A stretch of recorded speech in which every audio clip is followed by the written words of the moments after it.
مل جائے گا ساری چیز. لیکن ایک ول ہونی چاہیے نا کام کرنے کی, لوگوں کی خدمت کی, جو نہیں ہے. شکایت نہیں ہے, میں صرف کہہ رہا ہوں کہ لوگوں کا سوچیں. جو لوگ اس وقت سڑکیں تباہ حال, جو سیلاب سے ہوئی تھی, جس کی ساری فنڈنگ موجود ہے, لیکن کبھی اگین کسی کی شکایت نہیں کر رہا. کہیں الیکشن کمیشن رکاوٹ بن جاتی ہے, الیکشن کمیشن کی طرف سے کوئی آ جاتے ہیں. میرا یہ خیال ہے قانون پڑھتے ہوئے, اب وہ تشریح اس کی جو بھی کر لے, قانون یہ کہتا ہے کہ کیئر ٹیکر گورنمنٹ کوئی ایسا کام نہیں کر سکتی جو اگلی الیکٹڈ گورنمنٹ آ کے ریورس نہ کر سکے. یہ بڑا کلیئر لکھا ہے.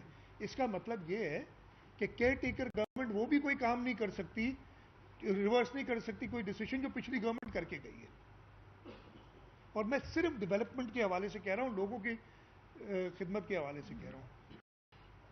اسکولز کی حالت خراب, اسکولز کے اوپر یہ میرے پاس تھے نمبرز, کوئی بھی انہوں نے ابھی تک کام بہت کم شروع کیا ہے جو آپ کہہ سکتے ہیں کہ انہوں نے کچھ کام کیا ہے. آپ کی جو روڈز کے حوالے سے, اریگیشن کے حوالے سے جو ہم کام شروع کرا کے گئے تھے وہ چل رہا ہے. میری التجا صرف یہ ہے, ہم تو چاہ رہے ہیں کہ یہ جو ڈیولپمنٹ